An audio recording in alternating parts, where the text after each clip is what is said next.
donc. Maître Barbara Sibi, avocate en droit routier au barreau de Paris, est toujours avec nous en plateau. On l'a dit, place désormais aux enquêtes. Comment va se dérouler le travail des enquêteurs ? Alors, le travail des enquêteurs va se dérouler, on va dire, du général au particulier. Dans un premier temps, on va procéder, bien évidemment, au relevé d'indices. Il va y avoir une expertise en accidentologie qui va être diligentée, qui va permettre de déterminer les circonstances exactes de l'accident. On va expertiser le minibus pour voir si la cause de l'accident ne résulte pas d'une déficience technique. Si c'est pas le cas, on va écarter cette hypothèse. On va vérifier si le conducteur n'était pas en excès de vitesse. Donc on va pouvoir, plus ou moins en expertisant le véhicule, mesurer la vitesse du véhicule au moment du choc.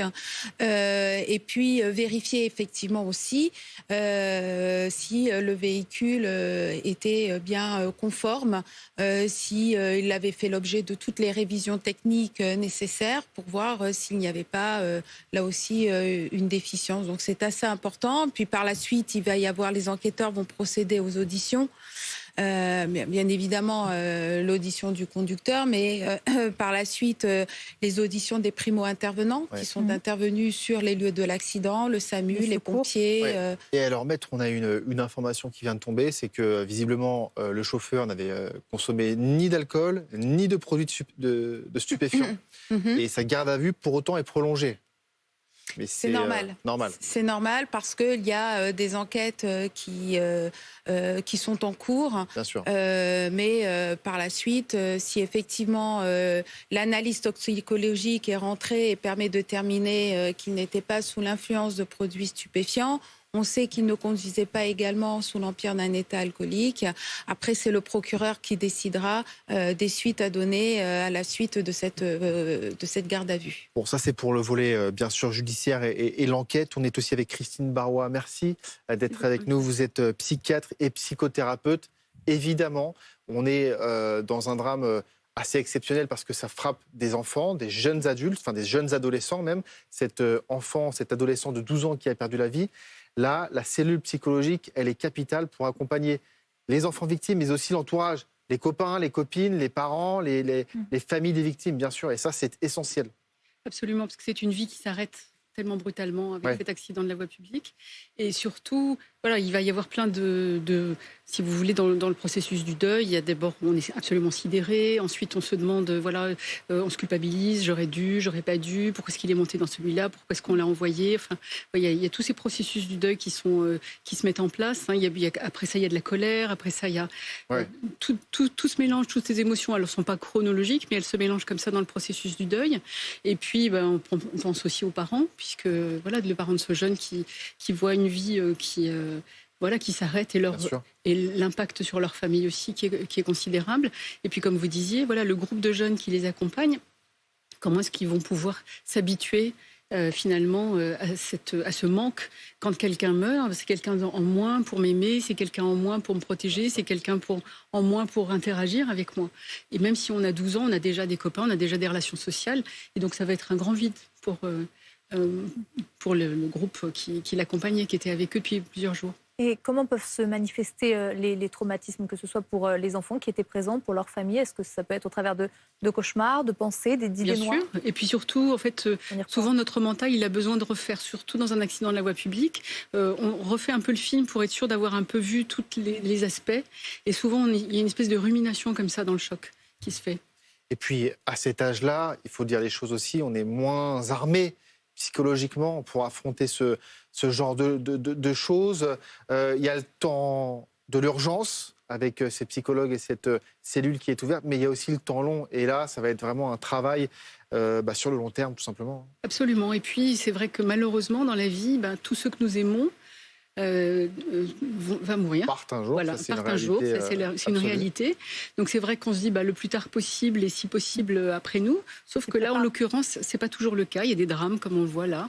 Et c'est vrai que s'habituer à 12 ans à l'idée de la mort et de l'idée de perdre un proche, c'est quand même un peu violent. C'est vrai qu'il faut mobiliser des capacités d'adaptation à cette situation qui est quand même très choquante. Voilà. Maître Barbara Sibi, un mot sur le chauffeur de bus. Donc, on ignore encore son profil. On sait qu'il a 26 ans. On l'a dit qu'il n'était pas sous l'emprise de stupéfiants ni d'alcool. Quelles vont être les suites pour lui? Il va être entendu et après? Alors après, donc là, il est placé en garde à vue. Il est entendu donc dans le cadre de ces gardes à vue. Et puis par la suite, c'est le procureur de la République qui va décider des suites qu'il va réserver à cette procédure. Généralement, il va y avoir, si les éléments de l'enquête permettent d'établir qu'il y a une faute pénale susceptible d'engager sa responsabilité, il y aura une information judiciaire et puis un juge d'instruction va être désigné au cours de laquelle, bien évidemment, il sera présenté devant le juge d'instruction, mis en examen et là aussi, des actes d'instruction vont être diligentés par le juge d'instruction. Quant aux victimes, ce qui est intéressant, c'est qu'elles pourront se constituer partie civile dans le cadre de cette instruction. Ça veut dire qu'elles seront partie prenante de l'instruction. Elles pourront avoir accès au dossier pénal, faire des demandes d'actes également, et surtout d'avoir connaissance de tous les éléments de l'enquête. Christine Barrois, vous êtes aussi, on imagine, spécialiste des traumatismes. Qu'est-ce que vous expliquez aux personnes qui viennent vous voir et qui sont atteintes justement par ces traumatismes-là? Comment est-ce que vous tentez, alors pas d'apaiser les choses, mais en tout cas de débuter une nouvelle construction? En tout cas d'expliquer, c'est-à-dire que nos capacités d'adaptation, elles sont submergées dans un événement comme celui-là. Et donc il va falloir véritablement faire tout un travail comme ça de bien comprendre ce qui s'est passé dans la physiologie, c'est-à-dire on a une physiologie du stress qui se met en place et comme voilà, nos capacités d'adaptation sont submergées, ça donne aux enfants qu'on accompagne aussi on essaye de leur donner des outils de relaxation, de cohérence cardiaque, de respiration, d'hypnose ou de choses comme ça qui permettent de diminuer un petit peu l'émotion pour pouvoir finalement revivre, enfin, comme je disais tout à l'heure, cette espèce de rumination, qu'elle soit plus apaisée. C'est pas tant oublier, c'est l'intensité de la réaction qu'on tend à essayer de diminuer dans une thérapie. Y compris les familles aussi. Exactement. Et on le disait aussi pendant la publicité, il y a plus de 3000 morts sur les routes par an. Malheureusement, ce genre de scène, ça se répète tous les jours. Tous les jours, il y a plus de 10 morts finalement sur la route. Absolument. Donc c'est quand même quelque chose qui est toujours choquant. Des traumas, on en a tous. Ils sont plus ou moins importants et ceux-là, il faut beaucoup expliquer comment est-ce que ça se passe dans la physiologie, comment est-ce que ça se passe dans la mémoire à court terme, à long terme et comment est-ce qu'on peut, encore une fois, jamais oublier. On peut s'en sortir. Voilà.